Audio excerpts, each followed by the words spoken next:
Merci beaucoup. Maintenant, je me sens rassuré. Comme le président, je suis moi aussi entouré de mes hommes. Applaudissez pour lui. Applaudissez pour lui. Je voudrais, avant de commencer mes propos, apporter un petit correctif que je pense nécessaire. Parce que à chaque fois que M. Konaté, les chauffeurs de salle et les générales présentaient ma délégation, ils ont insisté que le colonel-major est le chef de la délégation. M. Konaté a dit que le président de la République n'est pas là, l'ambassadeur n'est pas là, et que c'est moi qui les représente. Je voudrais tout simplement corriger, parce que à la matière c'est très important. Le président de la République est le chef suprême des armées. Quand il n'est pas là, en tout cas dans les endroits où il y a des ambassades, c'est l'ambassadeur qui le remplace. Et l'ambassadeur est représenté ici, dans cette salle-là. C'est en fait le chargé d'affaires, Aboubacar Golo, ici présent.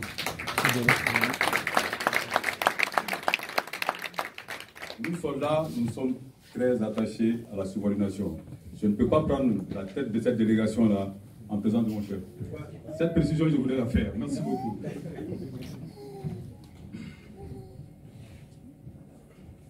Monsieur le chargé d'affaires, Monsieur le président de l'association Debout pour le Mali, Mesdames, Messieurs les représentants des associations amies, mes chers compagnons d'armes, Mesdames, Messieurs les invités, les discours les plus brefs sont les meilleurs. C'est l'une des premières leçons qu'on nous enseigne, nous, dans les écoles de formation d'officiers. Donc, en tant que soldat, je m'en tiendrai à cet adage. C'est pourquoi, tout ce que j'ai pu vous dire et tout ce que j'aurai à vous dire au cours de cette rencontre peut tenir en 2 mots. Merci et félicitations.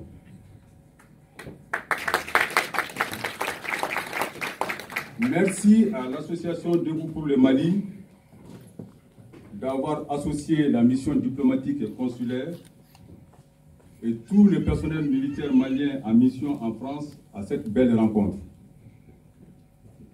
Cette initiative, nous l'avons reçue comme une grande marque de sympathie et un sincère attachement de votre jeune et dynamique association à l'institution armée que nous avons l'honneur et le plaisir de représenter ici en France.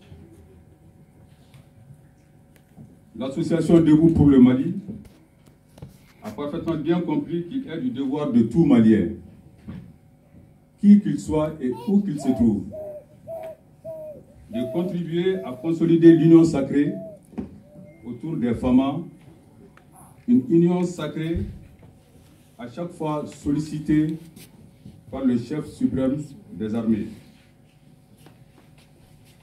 En cette période critique, marquée par la lutte contre l'insécurité, le terrorisme et le trafic en tout genre, les femmes ont besoin de vous, de tous les fils et de toutes les filles de la nation. Elles ont besoin de sentir la nation à chaque instant à ses côtés. Elles ont besoin de ce soutien permanent et de cette solidarité sans faille, parce que totalement mobilisées pour assumer les exigences impératives et immuables que sont la défense et la préservation de l'intégrité territoriale, la protection de l'unité et de la souveraineté nationale, la sécurisation des populations et de leurs biens. Félicitations enfin à l'association Debout pour le Mali pour les ailes et les dévouements dont elle a fait montre et qui ont conduit à cette belle rencontre.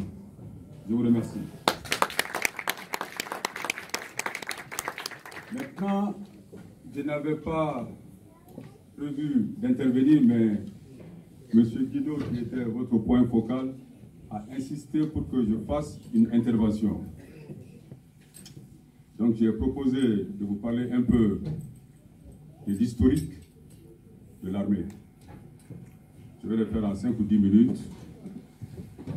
Et en vous parlant de l'historique de l'armée, je voudrais tout simplement dire que l'histoire de l'armée malienne est liée à celle du Soudan, de la Fédération du Mali et de la République du Mali.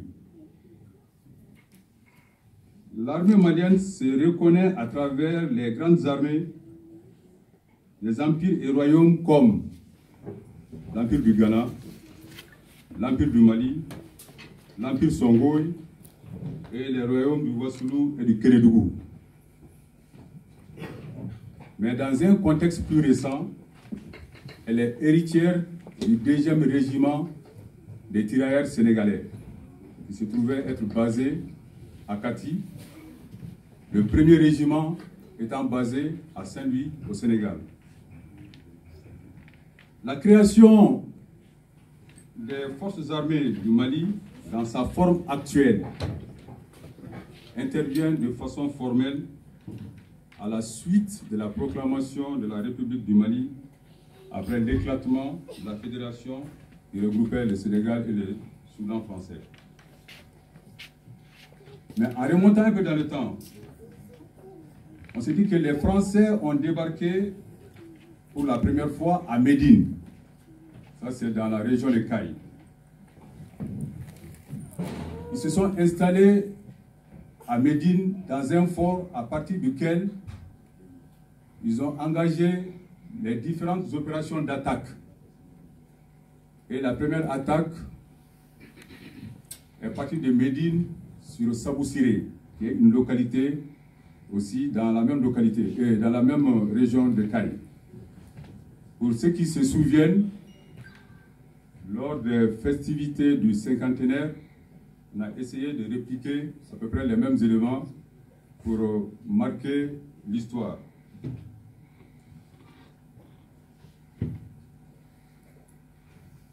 Au niveau de la fédération maintenant, il y a une date qui restera mémorable dans les annales de l'armée malienne. Ça, c'est le 25 juillet 1960. À cette date, il y a eu un conseil des ministres qui était uniquement consacré à la proposition du chef d'état-major de l'armée, de la fédération. Celui qui avait le grade le plus élevé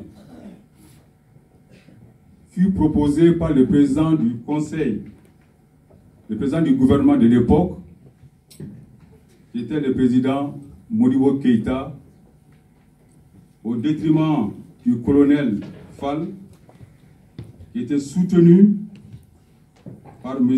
Mamadou Dia, ministre de la Défense. Et celui qui avait été proposé par le président du gouvernement était le colonel Abdoulaye Soumaré. Le 19 août 1960, la rupture de la fédération a eu lieu. Les personnalités d'origine soudanaise furent arrêtées par la gendarmerie française, dont le colonel Soumaré, renvoyé en France, mais il rejoindra après le Mali le 23 décembre 1960 pour se mettre à la disposition de son pays. Maintenant, la création de l'armée malienne. Beaucoup de Maliens pensent que le 20 janvier est la date de création.